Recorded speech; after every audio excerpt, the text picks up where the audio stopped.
Welcome to Carnelian Wealth Creator Series. Thank you very much for taking time out this afternoon and joining us.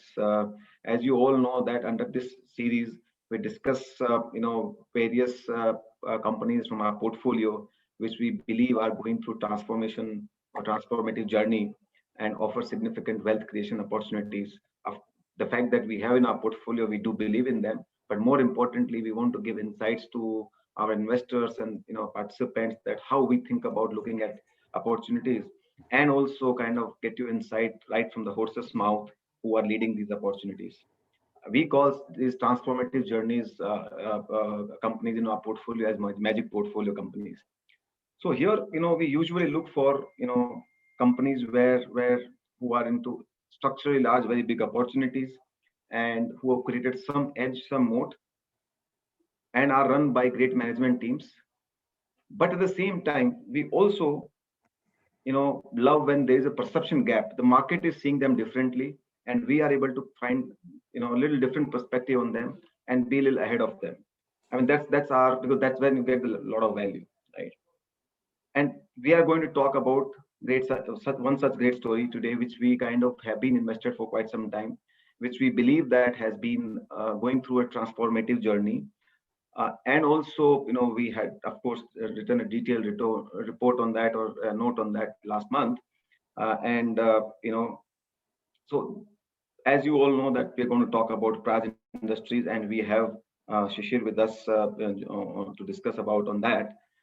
So, this is a very interesting story we've been tracking for some time, and it's been going through transformative journey on two fronts. Usually we look for one, but we have found this company is going through two transformative processes. One, at the industry level, at the company which was kind of getting ready for more than a decade, and the structural change happened at the industry level. And secondly, within the company, there was a managerial transformation which was done over last many years, and which is about kind of has created a stage for takeoff. And we will discuss more about in detail with Shishir on that. Of course, thank you very much, Shishir. We welcome you on this, and thank you for joining. Shishir is somebody who I've known for more than 15 years. So, it'll be hard for me to do a formal introduction, but I will still do that. Shishir is more a friend. But, let me do a formal introduction. Shishir is, by qualification, a mechanical engineer from BITS Pilani, and an advanced management graduate from Harvard Business School. He has over 35 years of rich experience in various fields of engineering. He, of course, possesses a strong business mind and leadership, capability. I have seen that in function over many years across various organizations. He began his career with Thermex and held several key positions and rose through the rank and became EVP and global head of cooling and heating business. He was also the director of overseas subsidiaries of Thermex in USA, Europe, and various other continents. Before joining Praj, he served as managing director of SKF India from 2009 to 18, and we also under his leadership, SKF consolidated his positions as leading manufacturer of bearings, seals, lubrication systems, and other services. Shishir is passionate about smart manufacturing, and he regularly speaks on the topic at various forums. He also co-chairs the CII Innovation Council for Western Region and is member of CII National Committee on Capital Goods, Smart Manufacturing, Trades and Fairs. He is also founding director for Alliance for Energy Efficient Economy, an industry think tank and policy advocacy organization for energy efficiency in India. Of course, when Shishir joined Praj, most people were surprised and many were shocked to see how he left a cushy and comfortable job at an MNC and joined a tiny company called Praj, who did not have a great sort of reputation in the minds of investors. And I'm sure most of them found him that time. I'm sure people questioned his wisdom why he joined, but I also remember meeting him that time and informally, and he told me that it's a gold mine, and I precisely remember the words he used. And there's a lot of potent uh, potential left hidden in the company, and it just needs to be unleashed. And I'm glad that Shishir in last 3 years has kind of lived up to a very small part of that. Uh, and I am assuming much more is to come, and much more is to come. And but we will definitely, get a lot more insights from Shishir on that. So Shishir, let me, sort of come to you that for a long period of time, Praj was seen as a very sort of not so energetic company, not company who did not sort of live up to the promise or potential it had, partly maybe because of market, partly maybe because of internal reasons. And both things have changed specifically in last 2 years. Not only I mean, industry has seen a significant change because of lots of government initiatives and in general direction towards sustainability and a lot of interest. So we will split our conversation into these two kind of broad buckets. And so I will sort of leave it to you and to start and say if you can give some sort of bigger picture in terms of like you said it's a gold mine 3 years ago. So what will you say now in terms of the opportunity space? And I'm sure you talked a lot about it, but would love to get for our investors how you see it, your big picture thoughts. Well, thank you, Vikas. Thank you for that long and elaborate introduction. So, and raising the bar. So every time I meet you, you raise the polls. Anyway, so very, very happy to be here. I think, as you rightly said, what's happening in the eco space of the business that we operate in, there are very, very positive movements on the enabling the ecosystem in terms of the EBP 20 program in India, the advancing it to 2025, understanding that there's a huge gap between what we can produce today to what we need to produce on one hand. So and all the enabling sort of moves around that in terms of the interest subvention scheme and blending programs and 5-year buying visibility, etc. So several moves on that front, freeing up of the feedstock. So on the other hand, I think the industry structure has undergone a fundamental change. If you just cut back 2 years, we had single industry, which is sugar, which were the natural owners of an ethanol plant because of the feedstock availability. Then they were limited to 3 states of UP, Maharashtra, and Karnataka, largely speaking. And from there, we have now moved to a situation, and they also had one single feedstock, molasses C, that is after you extract all the sugar, what's left. They, within themselves, government freed up policy to say, all right, you can use sugarcane and directly produce ethanol. There is no need to, produce sugar and then produce ethanol. So that was one fundamental change for the sugar mills themselves, or the owners of ethanol plants. But a more fundamental change came when government freed up, extended the whole feedstock basket by adding the starchy feedstocks to it, which is in form of the broken, food grains, the food grains not fit for human consumption, the excessive food grains, etc., for which we were overflowing. And I think that actually indicates a very fundamental mind shift, and I think very positive mind shift, that God has not gifted us crude oil and gas. What God has gifted us is a country that can produce, which is more than self-sufficient on its agriculture produce, which can produce much more than what it needs. And then there is a technology that comes to play, which sort of transforms this opportunity because anything when you produce in excess, then obviously it starts to press the margins and the pricing for the producer. But if you can find alternate use of that production, it will definitely gain much more traction. And that's what happened, because very clearly we need to change the income levels of farmers in our country, which is still a very significantly large population in our country engage in that particular trade. So from defining a policy that includes farmers to manage greenhouse gas emissions in a very constructive way for safeguarding future, to saving foreign exchange, to improving the energy security, I think the whole gambit has been around a very positive overall ecosystem development for the country.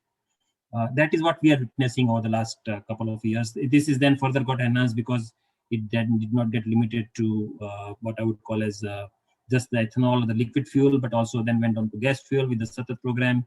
So many other things also will start to roll out as we move forward, and there will be many more variations to come in terms of sustainable aviation fuel, marine fuel, and so on, including going all the way up to hydrogen.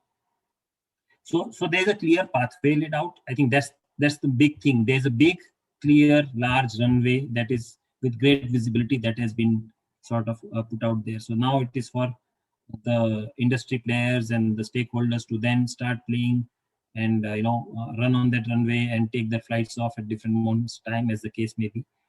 On the other hand, I think the second thing that is happening is internationally as well. We are seeing that there is a growing recognition that we have to solve the greenhouse gas problem.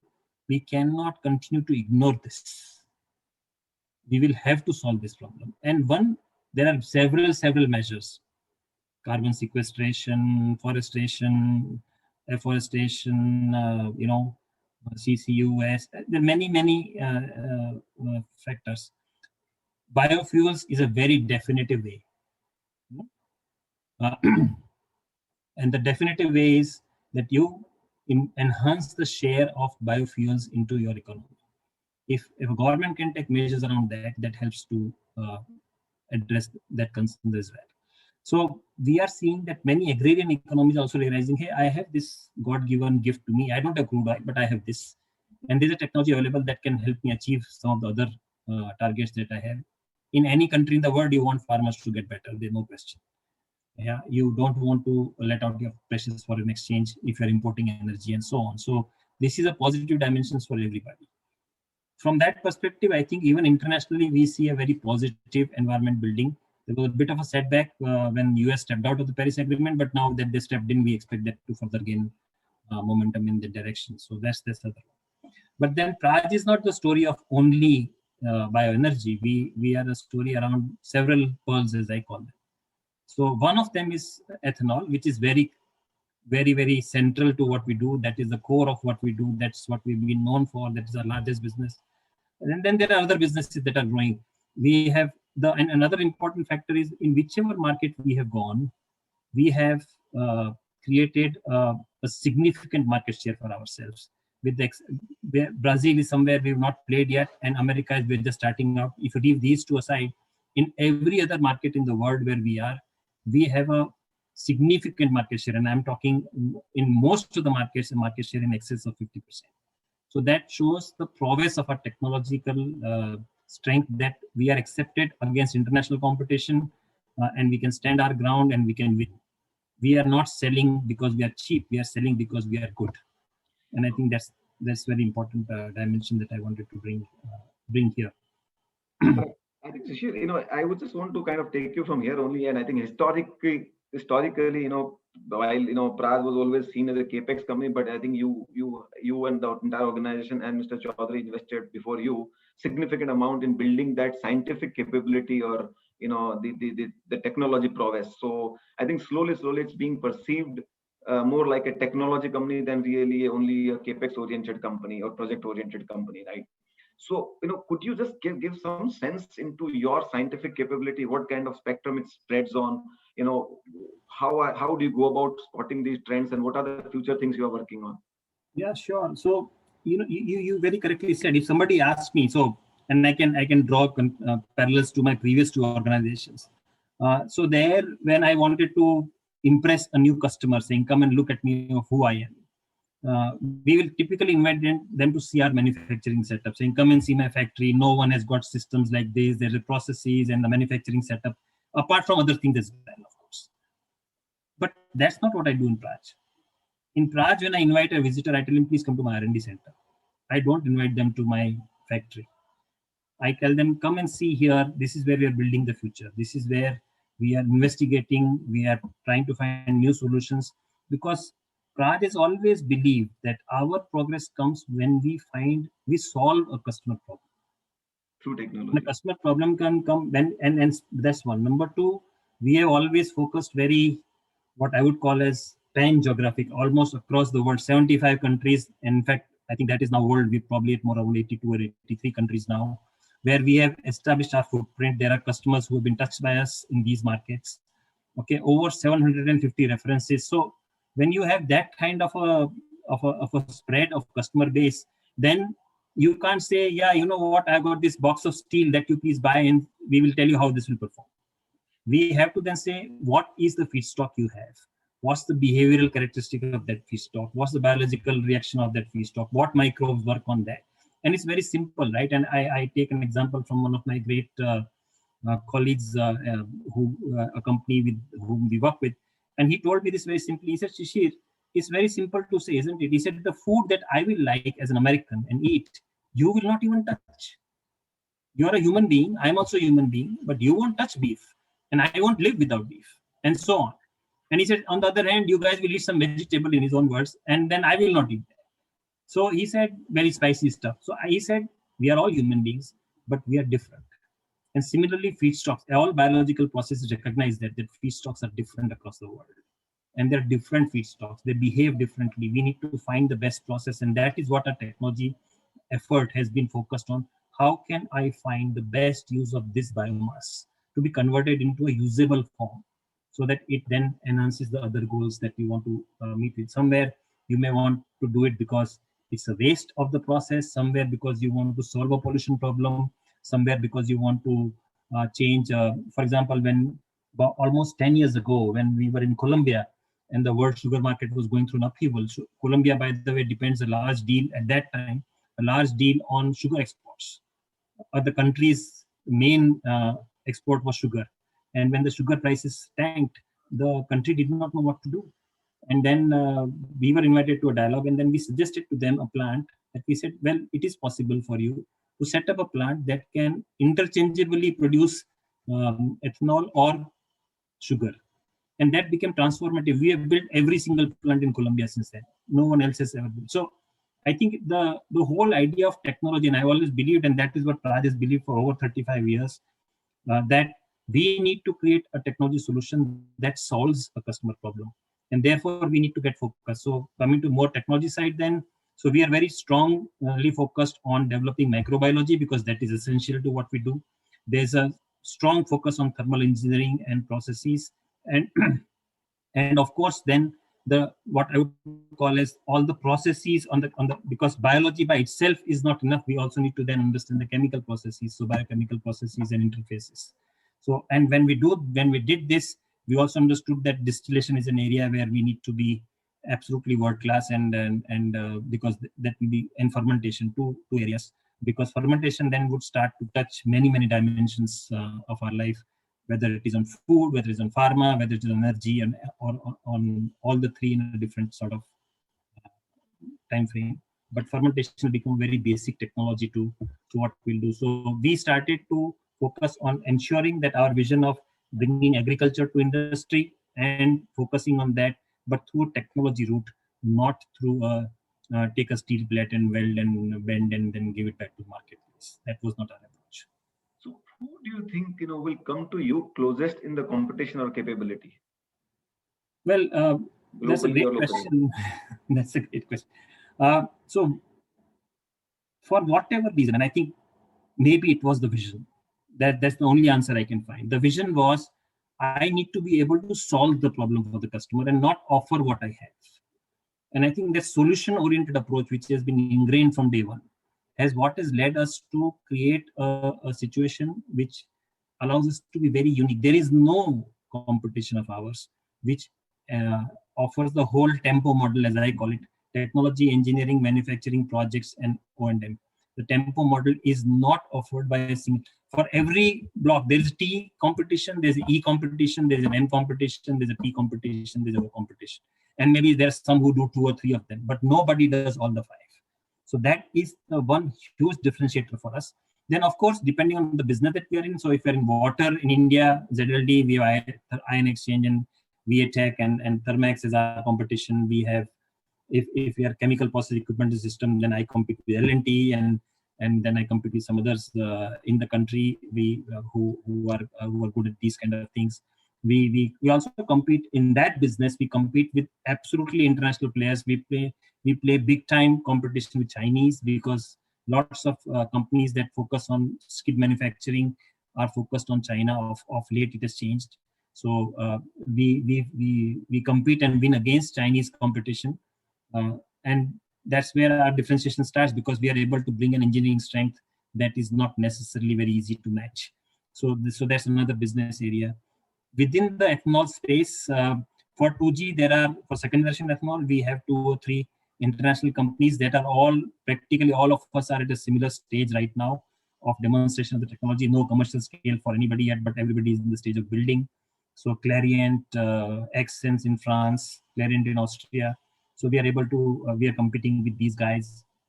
In the 1G space, depending on the market, if it's Americas, it's ICM. If it's Spain, if it's Europe, then we have Megan and a couple of others. In India, there are some, unfortunately for us, these are the guys who are ex-Praj. But then, so they are small, they have not grown into large organizations, they have stayed where they are. So it's different competition across different business scales. So it's basically, as you're saying, it's a unique company with a very, very diverse set of capabilities, and and hence offers a sustainable potential to capture different those opportunities, and most of them are straddling across the futuristic sort of technologies or the growth drivers. Correct. Right. So just coming, and we will go into from coming to ethanol. I think that's considered to be right now the best and biggest opportunity, and rightfully after long it has come, and government has advanced the the blending guideline. So I think that's a great opportunity for you. So first of all, I think so in this, how large it can become for us, what kind of market share you can capture in this. And also you talked about your combiform fermentation technology, which is a kind of novel technology, and which you believe that it enhances the ethanol yield, right, as compared to your competition. So how different it is from the conventional fermentation, and would you have incremental edge over the competition because of this? Yes. So because very important is to understand that when you take any biomass, and if you are a user, you're a producer of end product, you want to make sure that for every ton of input that I get inside, I get the highest yield. That is one of the key requirements for you as a plant operator, right, or as a plant owner. And that is where, and fermentation is where it starts, because that's where you start separating sugars from the feedstock, which is then you further ferment. So our technology is really cut above the others in terms of the way we have approached, we have understood, we have formalized our technology on the fermentation side. And I'll give you an example. We are right now working with a company in Nordic countries where we signed. You probably know we have announced a collaboration company called CCAB in Sweden. CCAB developed a technology at initial scale for taking forest residues and converting them to ethanol.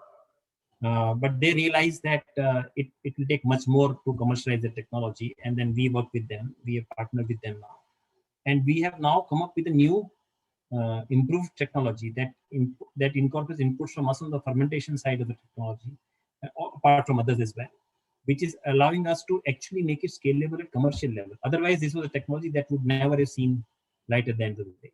But now with our intervention and our programming of fermentation, we are able to go to that level. So this is just an illustration, but fermentation has been at very core of what we are developing right now, and this will hold us good not only here, but we believe also in our high purity business, because that is where we also see a lot more focus now shifting to fermentation, with the big drive on vaccinations all across the world, as well as the big role that biopharma is expected to play, so which is fundamentally fermentation.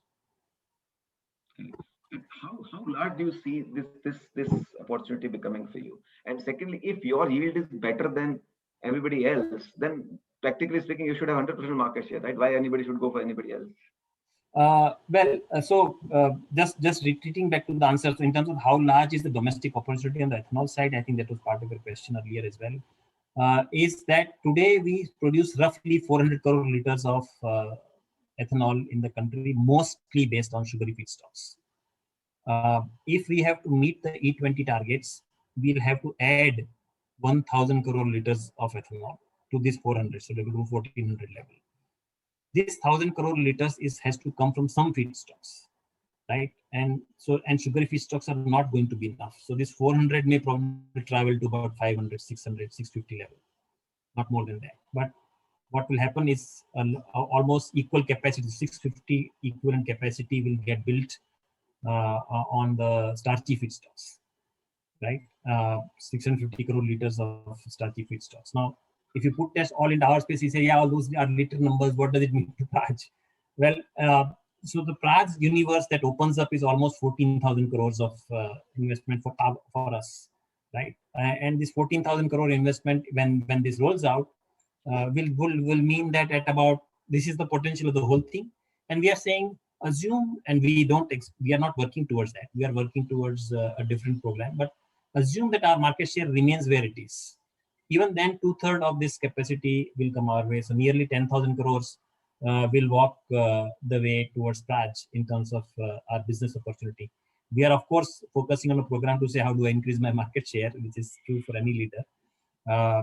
Plus, so that's the size of the domestic opportunity. And there is a lot of other stuff that's happening. For example, Canada is about to announce a E10 program for their economy, which and then subsequently E20. So that will lead to a large spike in demand over the next 5 to 7 years. Europe is already announced the RED II, under which second generation ethanol will be required in equal quantity to the entire first generation ethanol that is produced today on the continent. So I think we will see a lot of activity that is happening on driving the whole ethanol equation forward over the next foreseeable future. And with our strong positions, with references, it is going to be a very, very exciting time ahead for us. Great. So if and maybe you can address this later, but if the suddenly opportunity is coming in such a big way, it's kind of a J curve. Is Praj as an organization ready to capture this from a capacity perspective? Because you are talking about domestic market, international market, there would be some constraint on the capacity. Yes, so we are aware that we cannot just sit here and then say, yeah, everything will happen. It's just a matter of getting an order book. Surely we have to be very strongly focused on delivering that order book in its right earnest.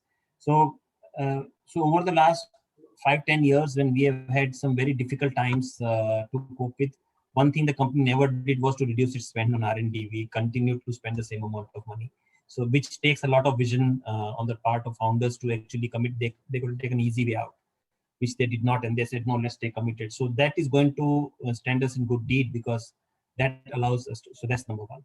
Number two, which is equally important, is from that stand onwards, where is it that, so technology is there. Then we go to the engineering prowess, and we are very, very cognizant of the fact that a large part of our deliverable is around engineering. So we have launched a massive initiative inside the company, not now, almost 8 months over now, for using the power of, on the prowess of IT to digitalize our operation, to standardize our offerings, because we don't have, even if we customize a plant for customer, it could still have standard components. I don't have to engineer every time a new distillation tower. I can pick from the list that we have. So just to give an idea, we have over the years, we have engineered distillation towers of different capacity, and we have now 175 models of them. I don't have to discuss 176 now. I can pick one from there, right?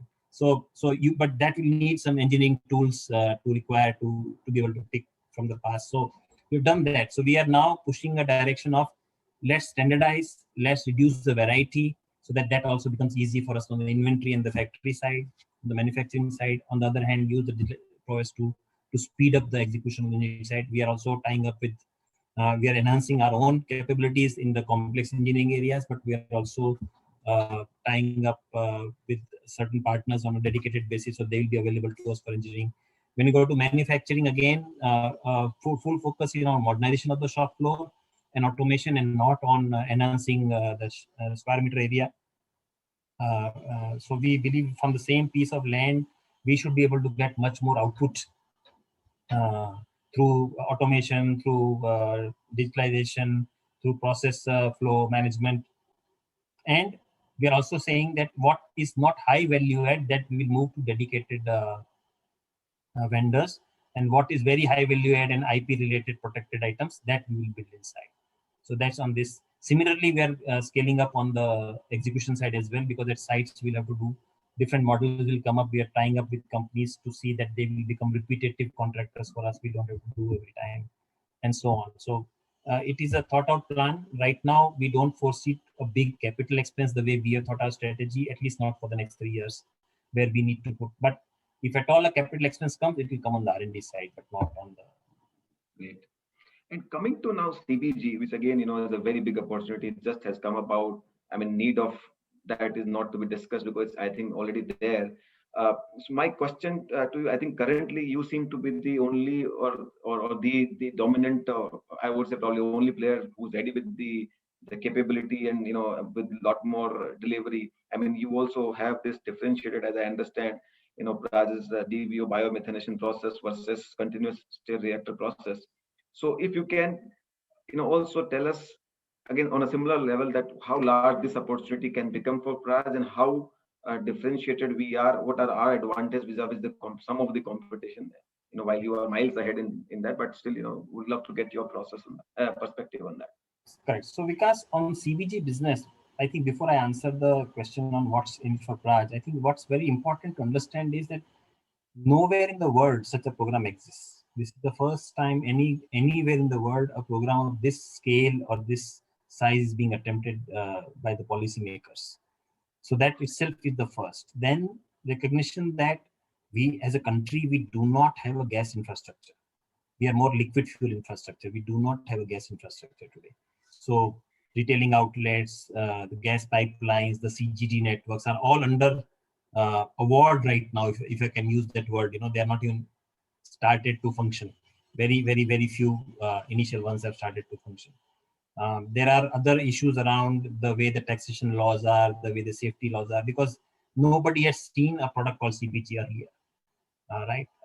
And while in some of the countries like Germany or in United States, the biogas was being produced out of waste. Most of the time, the application is either on the power generation or in localized heating application because of the fact that they're very cold countries. So nobody has gone to a purified form of biogas, which is what we are attempting to do at CBG, that it is even more potent and higher potential than a CNG molecule. So the CBG molecule today, if you put into your tank, gas tank, it will give higher mileage compared to CNG molecule. That is how this is specified. So I think what is important is first of all, the whole infrastructure needs to come into being, because the problem that gas has is that you can't store it. Yeah. I mean, the maximum storage you can have is 1 day. You can't have it more than that. It's just unviable. So unless the dispensation and the mechanism comes into place simultaneously, it will be very difficult to start just creating plants that produce gas, because where will you take that gas? You will just carry it up the stack.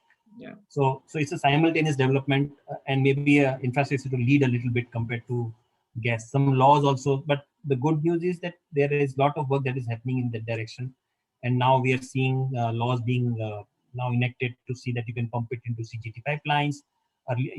There are laws about what can you use as a fuel, what you can't use, what you can pump, you can't pump. So those things are now being clarified. There are a whole host of actions that is required around the co-products, because the CBG production process also produces high-grade fertilizer. So, but it is high-grade fertilizer because the scientists think so, but the lawmakers think so. Then they have to notify. Then only you can sell it out as a farmer as a fertilizer. So there are many of these. So the co-product laws are being rolled out now. So the whole ecosystem is under development for CBG at this stage. That's number one. Number two, if anybody says, yeah, I want to see what does it look, what does this animal look like? Well, there is nowhere to show. I just came back from a trip I was mentioning to you earlier. So the first plant that we are commissioning in the country right now of this size, and we are also understanding as to what it will take to take it to the full scale operation. We are not too far away from it. Maybe in another 6 weeks' time, we will be in a position to go to a full scale operation for that plant. It is already producing at half. The gas is being sold at a IOCL established gas outlet. People are already filling it into the vehicle. So it is beginning to develop. But we are also understanding that you can't switch it on and on day one it produces 100% and it dispenses 100%. That doesn't happen. So the good news is that we are also, as we were talking earlier, our technology, our brine gas process that we have is very, very unique. It is expected to produce at least 30% higher yield compared to anybody else in the market today. And that comes from this innate knowledge and investment that we have done in the microbial side of the technology over the years that I was mentioning earlier. So that is what is going to differentiate us very strongly. Early days yet, but maybe a year down the line, we'll be able to see a much more clear picture of how the market develops. Government wants to do it. It's a viable proposition. The feedstock is ample. So the technology is very much there. But we now need to see the proof of technology, the development of ecosystem, and some more policy clarifications around that. And I think that is what we'll take. So how large is this market space for you? And is there any competition in this for you? Well, there's always, in fact, there should be competition. Otherwise, there is no fun. Right? Yeah, there is no fun. If you are the only game in the town, then it doesn't work. So we are seeing some guys trying to put up small plants and bringing in small technology, but we don't see yet a large scale. There are two announcements made, one around a Netherlands company coming in and one around a German company, which is first trying to establish its own plant in India. Because they want to sell gas. They don't want to sell the technology for others. So in terms of putting plant for others, we are the only guys who are doing it right now at big scale. We are doing for HPCL for the rice straw. We have done for another customer, IPL for based on press mud. We are doing one on spent wash for one of our distillery customers here near Pune. So, but these are the initial plants that will tell how things work and what needs to be done. I think once we are past that phase, then we will be able to comment. The government wants to put up 5,000 plants. The 5,000 plants translate to 1,75,000 crore opportunity for investment. So those are very large numbers. Okay, is it possible one fine day for India to have 5,000 plants? Answer is yes. It is possible for India to have 5,000 plants. When will it happen? How fast we can take it there? I think these are too early days yet. It's like saying when a child is born, will he be a scientist? I think this is early days. I think saying scientist is like too, if it is that early, I think then probably it's too early. But I guess here we have crossed a lot of stages, right? At least I guess he has taken admission in BSc. Is that not? Well, yeah, probably born is a little exaggeration. But what I want to say is that a lot of work has to happen around the ecosystem development, because that's a very critical element, and that is not something that we control. Right, but it is happening wherever we have seen. But I think some demonstrations are necessary, and right now it is in that phase of demonstrating what works. And what is a typical project cycle in this? If I were to, 12 months, 6 months, what? 12 months. 12 months. 12 months. So it's not that a long process. Also, if let's say it's not very long. Yeah. Okay, great. Now, coming to other great next futuristic thing you talked about is bioprism, right? I mean, we are in the the sustainability and the renewable thing is the talk of the town, I guess. In the world, it's a big thing, right?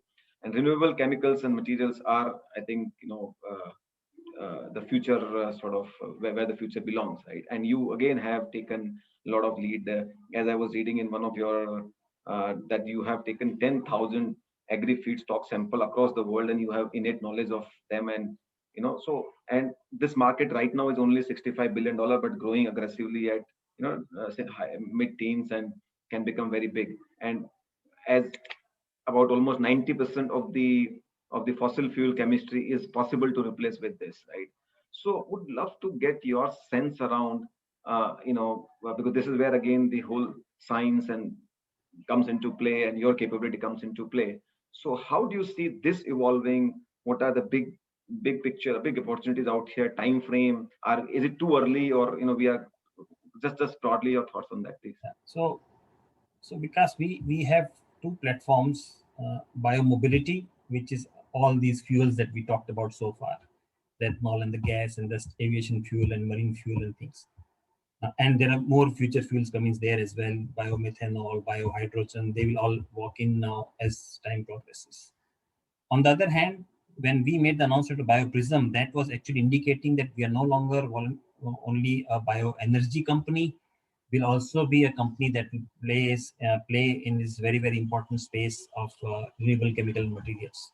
As you rightly said, that's a fast expanding market, and we do foresee that the future will demand much more dimensions of sustainability from producers. The people will want to use products that have not been detrimental to environment and so on. So while these are early days, I think what has to happen is we have said we want to work in that space. We have started investing our time, effort, and money into that space. We have formed a very, very high level advisory board that is formed of some of the leading experts in the world who are advising us on what we should do and how we should go forward in this space. There are other companies as well who are trying to get into this space. The idea is to find the process and the molecule that you want to address, and how do you, lead the transformation from through a process from starting from a feedstock. We understand the feedstock and the agricultural feedstocks very well, as you mentioned, and that's a strength that we'll be able to play with. There's a microbial engineering and technology that we have. There's another strength that we'll be able to play with, and our understanding of how plants get built and constructed. So I think those three will come into a strong play for us, as even as we participate and dialogue with some of the partners on this in this space to see what is the most optimal way of going about. So is it bioplastics? So there's biofood, which I was mentioning earlier, which is fermentation related food products. There could be bioplastics or fermentation related, all the chemicals uh, downstream of the crude oil refineries that we see today. Most of them can actually get replicated through this route. The question, of course, is that at the end of the day, these are commodity chemicals, so they need to be competing in the same space and on the same customer consumer demand. So we'll have to get to a stage of technology where we are able to meet the market demands and expectation in terms of both volumes, process stability, and pricing point for these commodity chemicals. Having said that, world is going to move towards bioplastics is a foregone conclusion. That's something that we also understand in our research that we have done, and we believe that over a period of time we will be able to transit. At this stage, I think it's a bit of premature for me to say anything around what will the numbers pan out to be, what will look out to be. But definitely, Praj has made a move to say that RCM will be an important part of our portfolio and research. And as we go forward, we will talk about Okay. And I think, somehow, Praj is now right now being seen only an ethanol and, CBG kind of focused company. But I think there are two, three other interesting, businesses which, according to me, should see a very sort of aggressive growth in times to come, because in India, capex cycle has really picked up after a really long awaited time. So specifically, I think on the zero liquid discharge and critical process equipment, because those are the two areas where Praj has always had historically also reasonably good capability. So, are you seeing any kind of accelerated growth on that? And should we be, what's your thought on that? Yes, so zero liquid discharge is an area where we believe that as we progress through time, more and more industries would start focusing on zero liquid discharge. We are already seeing metals and mining, oil and gas, downstream chemicals, specialty chemicals, food and beverages. Some of these segments are already very strongly focused because of the law on zero liquid discharge.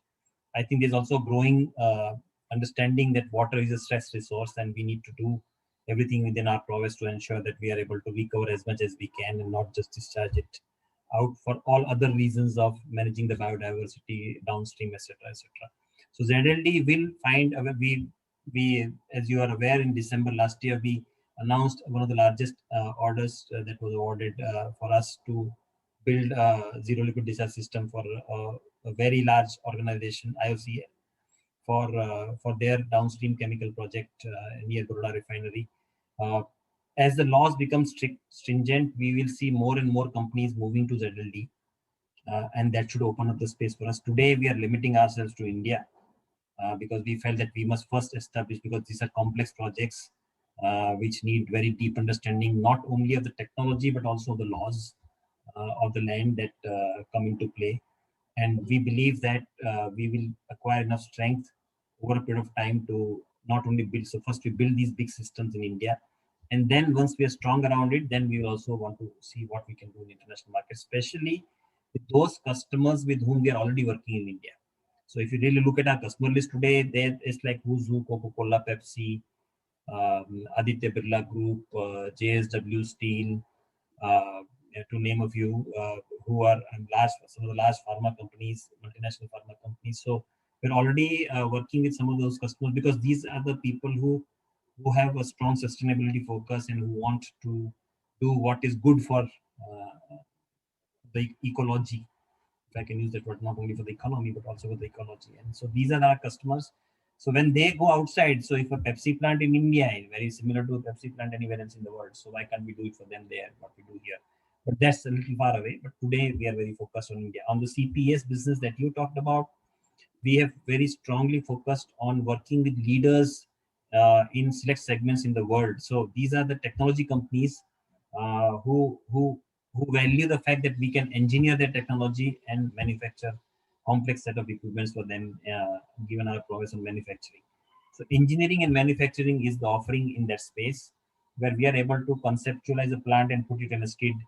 Okay, we can conceptualize a very complex heat exchanger, engineer it, and build it for them. And some of the customers that we work with there are people in the space. I'll just give some example. We have Baker Hughes as our customers, who are leaders in oil and gas. We have Schlumberger in oil and gas. We have Air Products in industrial gases space. So these are just some of BASF.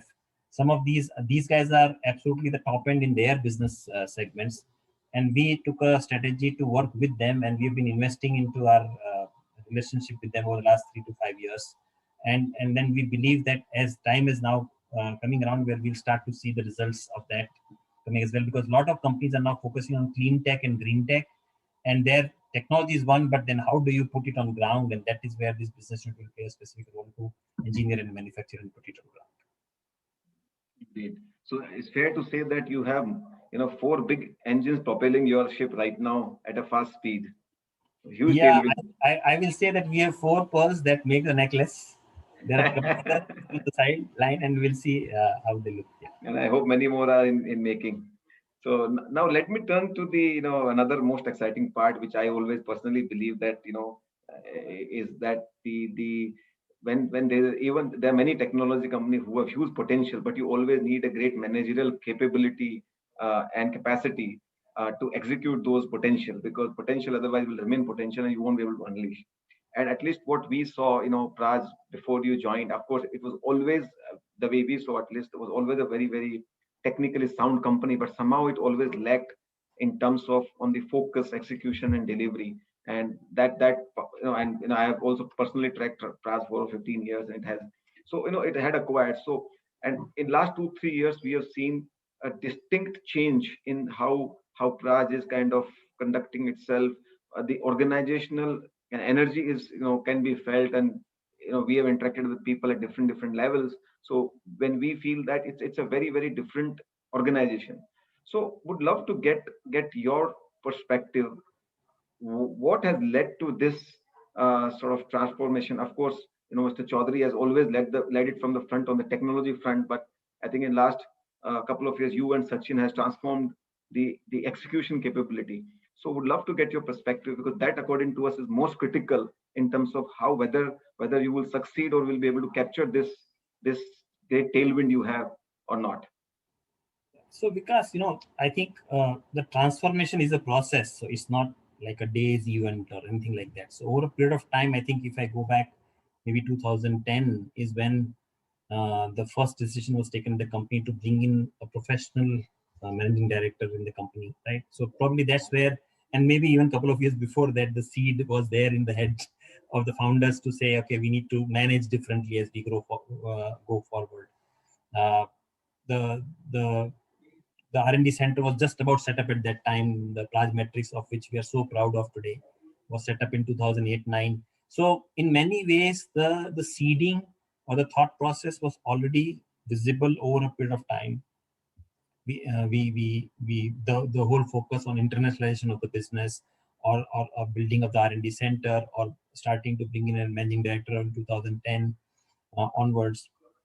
And even one of the fascinating thing about Praj is it's always experimenting. It is not necessarily stuck to a particular idea, and I think that's the strength. And to me, the biggest strength that the company has built over the period of time, for different reasons, and I'll go into a couple of them, is that we are a very resilient organization. Okay, this is amazing. There are certain elements in the organization which you'll say, how can this be? But that is what actually represents our resilience. We will never give up. We will never be negative. We will never deviate from our vision. If whatever our vision is, we believe, that's exactly what we should be doing. even when surrounding numbers sometimes tell us that no, they would cast some doubt in your head. But we are saying no. The vision is that was set long ago is still true because it was really visionary. Yeah, it is our job, and I'll give a simple example. So when I joined 3 years ago, as is want for all the newly joined CEOs who don't have much idea about the business, but who can do some Excel sheets and graphs and PowerPoints, etc. So I did it, and I know along with one of my colleagues who was working in strategy office, and I showcased to I went to Dr. Chaudhary and I told him, I said, sir, our people cost to our sales is completely out of the park compared to any other company that we compare ourselves with. I'm just giving an example. And so, we must power down the people. This was my dialogue with him. And, he gave me a gem of a reply. He said, Shishir, do you know why I've hired you? He said, I've hired you so that you will create opportunities so that these people's potential can be put to good use. It shows thinking, right? Very different way of thinking. It was so easy for him to say, yeah, 100 लोगों को निकाल दो, अपना profit बढ़ जाएगा. But that's not what he said. And then as you start to understand the company deeply, you understand that we are a company that is uniquely made. So there are all of us take up jobs, especially people like us who are professionals who then pick up jobs, and all our employees for that matter. It's an amazing group of people who have bought into the cause. They are married to the cause of sustainability. They are the people who actually want, you'll be amazed to see the number of volunteering stuff that our people do. Even when the pandemic grows, so many people came out and they did not look at their personal lives. They did not look at their personal agendas. They just went out and served. That is who we are, right? So it's a band of purpose-driven employees, which has come together. It attracts people. You were mentioning about me joining from an MNC here. One of the reasons I joined is because I bought into the cause. I was very passionate about the cause, saying, no, this is a great business that needs to grow because we need to do something for the future generations. And I have absolutely no hesitation in saying that all this has culminated over a period of time into where we are today. Yes, I and Sachin came, we were able to bring some focus, and that anybody will do, right? Otherwise, we won't be able to earn our salaries. But given that fact, I think what really helped us was an organization that was extremely resilient, a company that was true to its vision, which did not want to deviate from it, and the fact that it had already decided to work with a process of transformation. Because transformation, as I knew, is a process of change, and therefore any change would get very quickly resisted and then will get delayed. But what has helping us right now is, in that sense, we are lucky that we are inheriting a changing organization. Having said that, we also realize that as we move forward, we will have to meet a different set of expectation from different set of stakeholders, right? We cannot continue to be living inside a bubble, because then we will not survive. So 3 or 4 things that we did has helped us to chart out the course. As I mentioned, there are different pearls on our string, but we told each pearl that each of you is an independent company. That is one rule that we set, I and Sachin set for them. Ki bhai, there is a corporate called Sachin, but he only takes money. He doesn't give money. Okay, he will only take it from you. He will not give it to you. So you please become independent on it. And I think this understanding that by becoming independent on free cash flow, you will actually drive a lot of process changes in the way you manage your business. That was one big change that we brought about. And I'm very happy to say that all our leaders have really, really responded to that demand from us very, very well. The second thing that we did was that we also said that we should focus on high potential geographies. That is how the move to Brazil, the move to United States for 1G business, the ZLD segment in India, the very focused top leaders, although we knew it will take a little more time, but with CPS on focusing some of those relationships and investing them into deeply to get a strategic supplier status. Some of these things, so high potential territories, and territories could be geographies, could be customer segments, technology segments, was something that we felt that was very, very good for us to start focusing on, because that will help us to build a very sustainable company. And we knew that we could meet and beat any competition, because we are meeting and beating them in other parts of the world. The third thing that we very strongly focused on was, we are a very strong technology companies, but one of the big issues in many technology companies is that you have a technology and then there's a market, and how quickly can you take your technology to the market that you develop, and how, in what kind of a robust way. Already a system was put in place recognizing the need for this. So we have R&D, but we also have a center that looks at innovation and applied technology, application technology. So they are very focused on application of the technology that we have developed. We just put in some processes to see how we can do a faster and time-bound commercialization of technology. Some of the new interventions that we have done now on improving and solving customers' problem, on reduction in spent waste generation in 2G in ethanol production processes, making them energy independent on their own, so they don't have to depend on external fuel. We've taken several steps in that direction now, just to example, to see how we can bridge the, so technology is developed, how fast can we commercialize it was another one. How do we speed up the whole process of taking. The next thing that we did was we were very clear that we need to focus very strongly on execution. So the way our management process was on execution side and the manufacturing, on site management, on the whole, once the order comes in, how do we go about it? We created some positions in the organizations. We brought in a sort of centralized focus. Rather than it being a team effort, it became a driven effort. We switched our processes from to a weekly review. So every week the whole thing gets reviewed rather than once in a month or once in a quarter. So some very focused effort with some supply chain issue, supply chain members. So we thought that we had to do a whole thing around execution to make sure that what we have, then we don't want it to with customers as well, because sometimes our customers were saying, yeah, let the equipment lie with you. But our equipments are massive in size. So if they lie with us, they occupy my shop floor, and then I can't produce the next one. So we also produced a very close monitoring and dialogue with our customers on progress of that equipment. And last but not the least, I think we decided there is no company in the world which will say I'm not customer centric.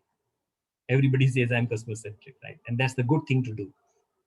But we said, what does it mean? If we say we are customer centric, then what does it mean?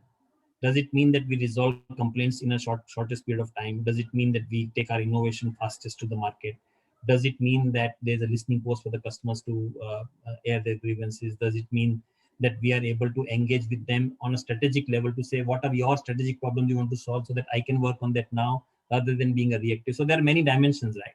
We don't want to develop a technology that no customer. So we have customer behind the technology development saying, okay, I'm part of this development dialogue. So and understanding, making this understood across the organization, not only at the senior level. So that has been another effort that we've undertaken to take forward. And last but not the least, very unique, because there is no other branch. Okay, because there is no other branch, we have to make sure that we keep our employees very highly engaged. Because for me to make up for a lost employee is a very high cost. Okay, and understanding that ethos of saying that we have a strong set of people who are experientially very strong, who are conceptually embedded into this whole system, we are able to take good care of that. But how one is to take good care, another is to get them engaged at a higher energy level. And I think that is what we are doing, and we have done several. Not that it was not an attempt in the past. It's now that with the businesses also sort of pushing them in the right direction, in that sense, it works as a lubricant for us. So that has been our journey. Sachin brought in a very important dimension of risk management. So how do we ensure that we don't end up committing ourselves to, because new technology is always exciting, but then it can also lead you to some risk that you need not enter into. So a strong focus on process management rather than individually based management, and a strong sort of risk management culture has been brought about in the company, and that is what is helping us to move forward. I hope I sort of. No, I think you covered fairly, and I think all of them, if one were to discuss in detail, you can spend hours, and which we have done, with you over many, discussions and meetings, and that's what has given us the confidence. I mean, we've always believed the management plays a big role, and for the interest of our viewers, we have a framework what we call Impress, and we rate each management on that, which stands for integrity, modest and capable, passionate and driven, realistic but aggressive, efficient capital allocator, skin in the game, and strong governance and risk management system. So in some sense, you have covered all of them. And when we looked at this management team, we rated them almost close to 5, which is our highest rating. So I mean that's what has given us the confidence over the over last couple of years Yes. in looking at the Praj, and that's what has been part of our magic story. Yes. Two last questions, and then I'll probably take a few questions from the audience, and I'm trying to cover some of them in my conversation. Uh, from where you are sitting, you have obviously driver's view of the industry, organization, everything. How would you envision Praj, in 5 years? What's your vision of Praj in 5 years? Well, I think we are very clearly seeing ourselves at the forefront of this whole what we call it economy 5.0. 4.0 was not about AI and automation, but we believe that 5.0 will definitely have a large element of what I would call as change in our resources and much more sustainable development oriented resources utilization in our daily life. And we see ourselves at the forefront of that change and the revolution that we believe will happen. The pandemic has taught us very differently that we need to honor the nature in a very different way than what we've been doing as a mankind. And I think that augurs well, because as we move forward to this driven by net zero emissions or by carbon intensity reduction solutions, I think what were the back-end calculations so far, saying, okay, please tell me what's the calculation of carbon footprint. This will now become the leader. This will lead the solutions from our end, where we say, you want to reduce a carbon footprint by so much, come talk to us. Okay, we see ourselves as playing our role in the world, still at the back of a technology, still staying true to our values, and ensuring that we tomorrow, if further 20 years down the line somebody were to look back and write, they would say with pride that there's a company called Praj that played this role, and there is a company that played this role 20 years ago as well. So that's the way we see ourselves. But we are all financial investors, right? So this is a qualitative part, but you told me 3 years ago gold mine hai, right? But now where are you in that stage? Where are you in that journey? How large it can become? Can it become 5x? Can it, because see, I mean, again, it is, who knows? I mean, like you said, it's a very big opportunity, but how do you see that in terms of size and scale? I mean, the way I look at it is like this, Vikas, that if you look at our last year's order book that we finished the year with, and we said that, well, what our order book is almost 1,000 crores is based on bioenergy, roughly the number that we gave, right? And I just told you, we calculated and we said that there's a 10,000 crore opportunity that is unfolding over the next 3 years, right? So one can do the mathematics, put these numbers together. We have no intention to lose our market share. We are only expanding. We are not going to remain on a one pearl story. We are going to be multiple pearls in our strings. Every business, so some businesses will grow where we are high market share, but there's a big tailwind for us. The ecosystem is developing favorably. In some of our other businesses where we are starting out now, we are not a majority market share player. We are one of the players, and that is where we believe that our technological strength will also help us establish to that position for 5 years from now. So whether the number would be a 3x or a 5x, time will tell, right? All I can tell you is that we are not looking back at all. We are only looking forward, and looking forward to a very bright future. Great. And final question on this from my side: what are the risks to this you see? Because ultimately we have to always watch out to the risk. Yes. Great question. So I think very clearly it is the core business for ours depends on the fact that there is an ethanol market out there. It's a fact, right? That's our core business that depends, and that is driven from the changes in the ecosystem. Currently, the system is indicating that everything is positive and is moving in the right direction. That's number one. Number two, I think beyond 25, the market for ethanol has to expand.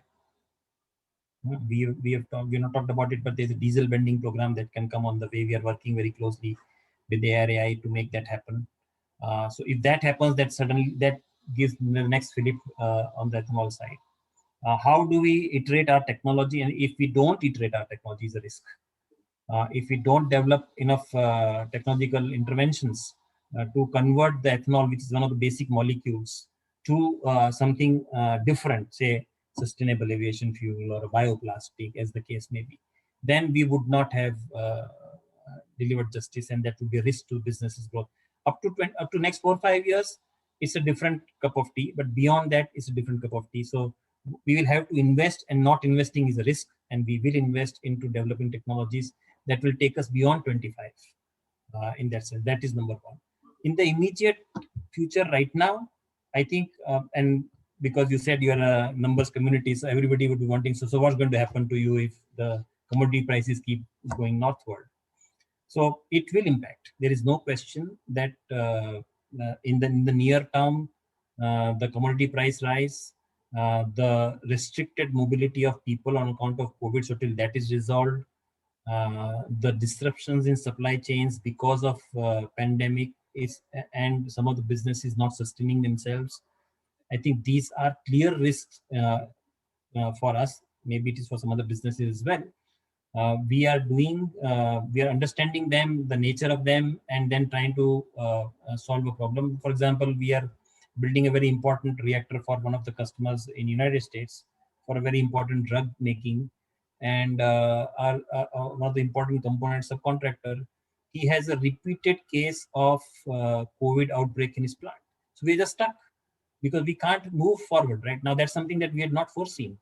So those are short-term risks that will keep coming. Okay.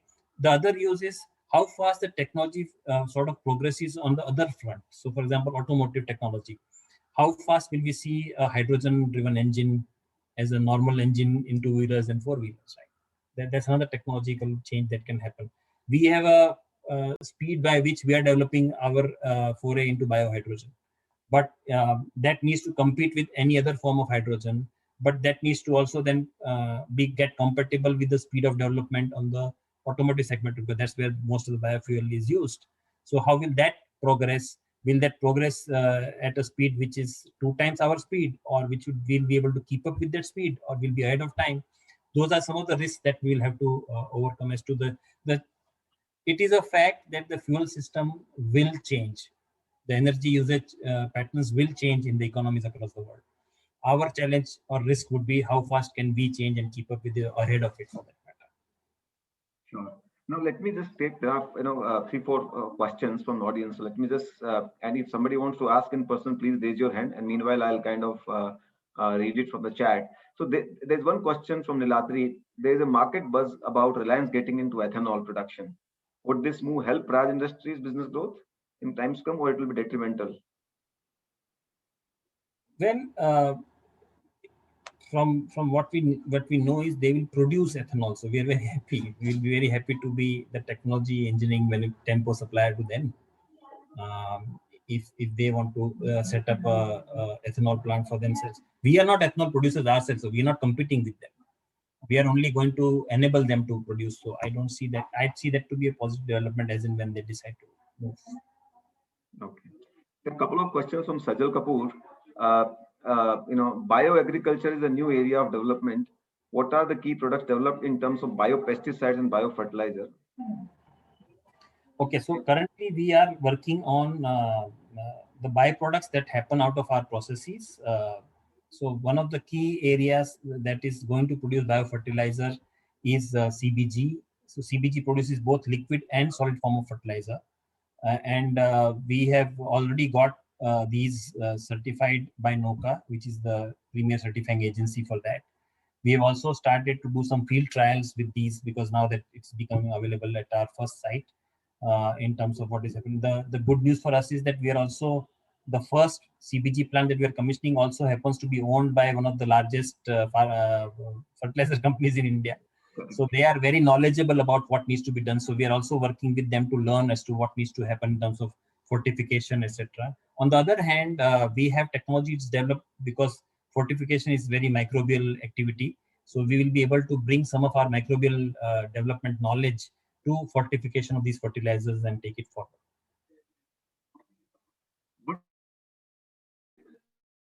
Purity in vaccine development globally, fermentation solutions for both microbial and mammalian.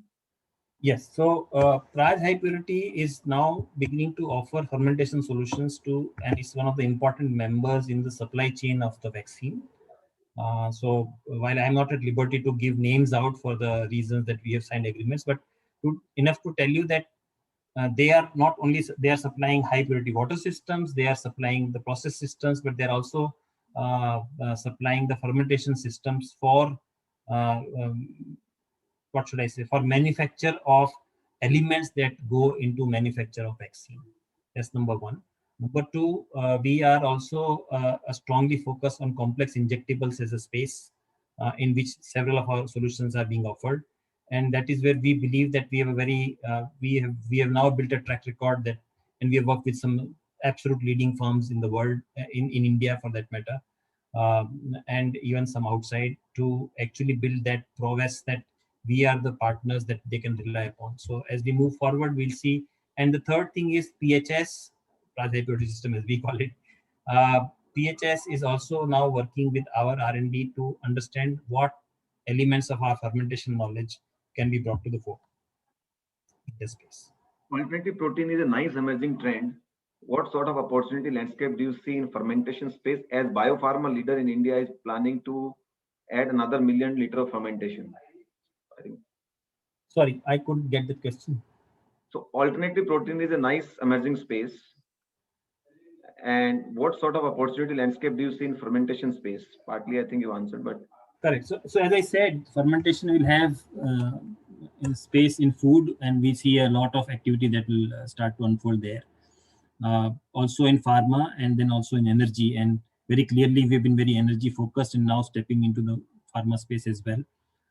There was a dialogue earlier about whether we want to go to the biofood side, but that is still something that is still what I would call is on discussion table, if I can use that word. okay. Indian government has set up a steep target for blending 20% ethanol in automobile fuel in next 2 years. But is the auto industry endorsing this move? And how prepared they are to implement the changes in the vehicle design to accommodate this ethanol blending fuel? Yeah, so I think this one notification that came created a bit of a confusion. So the 20% target is for 25, not for 23. It is for 25. From 23, they can start to blend up to 20%. That is what it says.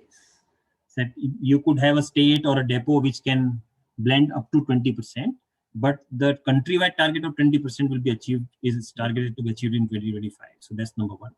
Number two, the automakers will have to get very clearly involved because they are a very important player in the whole game. But what is very important is that the existing car park, as the automotive terminology calls, is far larger than the new vehicles being added, right? And they will become the users as well. So the existing population of the vehicles is far outstrips the supply per year, right? So that's the second dimension. The third dimension is, of course, we have to make sure that the emission standards are met. And for that, work has to happen, which will mean up to 20% of blending, as from my knowledge and understanding. What needs to happen is that in order to realize the and okay, let me backtrack a little bit. Ethanol is an oxygen releasing agent. So when you burn ethanol in the combustion chamber with petrol, it releases oxygen, okay, which is very good for combustion of petrol.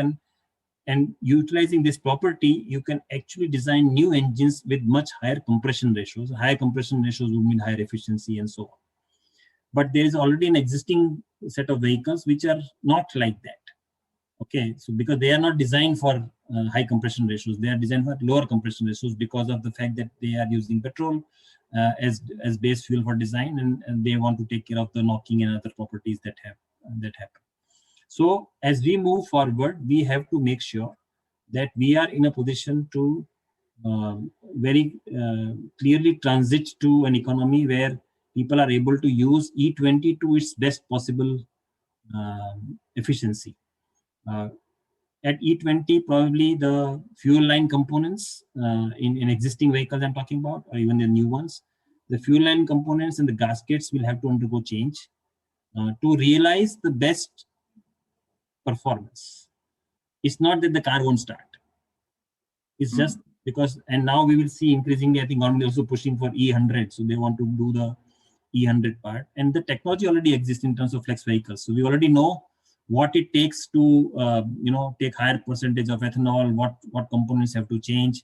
If we go to E100, what has to change? If at E20, what has to change? In fact, just before the pandemic struck last year, we were in a seminar with a delegation from Brazil, and they said that they have tested it up to E27 and they don't see any significant change in performance. They said for a user, maybe acceleration is more, for somebody traction is more, for somebody mileage is more, and those are different user preferences. But he said on an overall basis, the vehicle runs normally as it runs for you. You don't even notice the change. But yes, to realize the best performance, you may have to introduce some changes. Shishir, what happens? And one level, one is also that the ICE will probably be out next 10, 15 years, whereas so EVs will take over in some sense or others. What's your thought on this? How should one keep in mind this? So first of all, I want to make like a disclaimer. I believe that all technologies will coexist. There is no word that I see, at least in my lifetime, which will say there'll be no IC engines, or there'll be only electric cars, or there'll be only hydrogen. I think everything will coexist, because first of all, there is a 10-year lifespan for any vehicle, right? You're not going to just scrap it just like that. That is number one. There is a very established and very firm ecosystem around IC engines, the whole petrol, the whole fuel system, the mechanism of reaching fuel to you, the retailing points, the nearness to customers, the ease of operation, acceptance of technology, although many of those dimensions on which IC. The other thing that IC engines have done, especially for a country like India, is that they have generated a lot of jobs in the auto component side. So just to give you a comparative number, so an IC engine car will have 17,000 parts, an electric car is 700 parts. And that fundamentally means that if you just go to electrification, what will those guys do who have jobs today? And there are almost 10 million of them. One of the big problems to solve for us is also to ensure that we have employment generation for the younger crowd, which is walking in, will continue to walk in. India is a young country. We are one of the few countries in the world that will continue to go younger for the next 10 years, right? So we have to create jobs. So I think there will be a place for electric vehicle and technologies, but there will also be a place for biofuel-driven vehicles and technologies. And maybe you can foresee a day where there will be a ethanol-driven and a car which is also hybrid. So there may be a hybrid biofuel car, which is practically the combination of both worlds and combines the good of both. Does not carry the bad of either of them. So we have grown up being a hydrocarbon economies on the world, but I think time is coming where we'll become a carbohydrate economy as we move forward. When you're expecting ethanol blending for diesel to start in India, and readiness of Praj to meet that, and insights on blending for ATF marine fuel.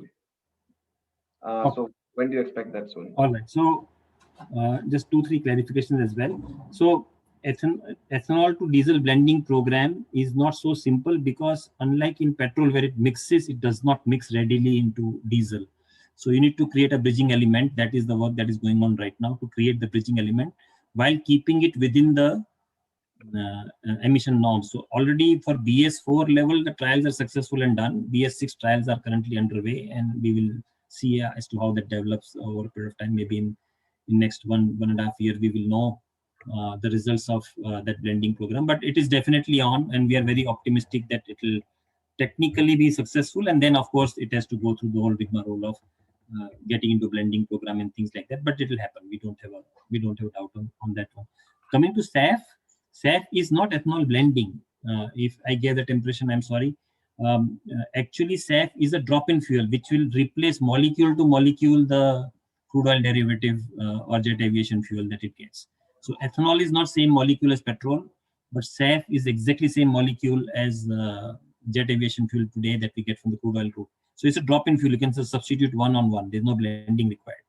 You can decide. And today the law in the world is that you can't blend more than 50-50, 50 this and 50 that, but then there are many other reasons for that as well. So But technically speaking, it is exactly the same molecule. You can blend it. Marine fuel, as I mentioned to you, is something that we will see development out of the lignin processing that happens and how. But definitely yes, to do with heavy sulfur fuels. Last two questions. I think one is, with the commodity prices going up, all freight rates and everything, all cost escalation happening. So how are you dealing with that? Will that have impact on your margins and profitability? I think in immediate term, it will these are, and because if the rise is gradual, you can manage it. But if the rise is so steep as it has happened now, it will come to hit because we don't have price variation clause in our contracts with our customers. So some of our contracts will call for us to absorb this additional cost, and there is no two way about it. As we move forward, now we know the new cost, so we can build that into our new projects.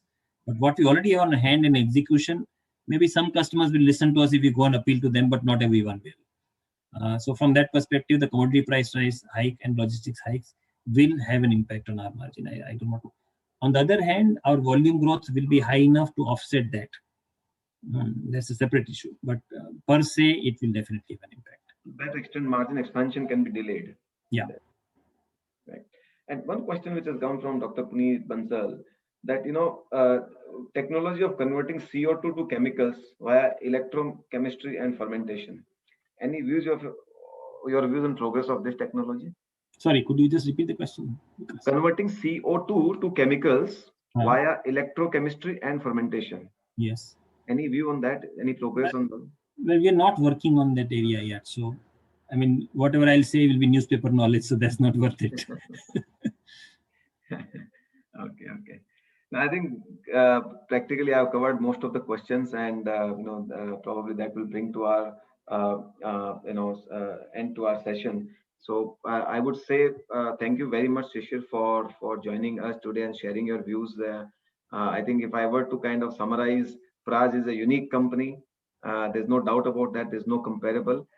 So that makes it exciting, and that also brings a lot of responsibility to that extent. So it's in a space where the future belongs, and rapidly growing. It's ably led by a great management team, which is energized, which is energizing the organization and looking to build a great organization. And I think space is there, so I guess exciting times ahead. As I would say, picture abhi baki hai, kitni baki hai, we will see. Yes, so, but not to let you have the last word. I just wanted to comment on one part which I think I probably missed out, and that's the G of the ESG, the governance part. Okay, and I think we have been a strong governance company, and that is where I think one of the very important contribution gets made by the board that has seen this company through different phases, right? So while there are new inductees on our board, we also have members who have seen this company through different phases of its journey. And this combination is what is actually going to help us to stay strong. Our founders are, for them, this is passion and life and everything else later on. But first, these two things, our board is like this. So I think technology will be having a play. People can get technology, but I think one of the strong pillars for ensuring sustainability is great governance, and I think that is where we are very, very thankful to the whole governance structure that we have, the resilience that we have built in, which will help us to actually address these issues in a very, very strong way, so that even when a load of opportunity comes, we won't be blown away and we'll be able to take care of it. No, absolutely. And I have seen, I think, how governance has played, and I have seen firsthand over the last 10 years, even in difficult times. I think that is where the companies get tested. I think governance has been AAA, and I think so. In that sense, you also score, which all the market people these days do care about, ESG score. So I think you are way up. So all scores you are bursting off the chart. So again, like I will end with the internal Carnelian saying that if there's a tailwind, and you are on the right ship, you can really go far. So yes, we hope that we go really big far. You go very far, and we also along with you ride that journey. So with that, thank you very much. Thank you for an engaging session. Thank you so much, and thank you for all the people who asked the questions as well. Thank you everyone for joining us. Do remain engaged. We shall keep coming back with these ideas, and if you have any suggestions please do reach out to us. We look forward to remain engaged with you and keep sharing our thoughts with you. Thank you very much. Thank you.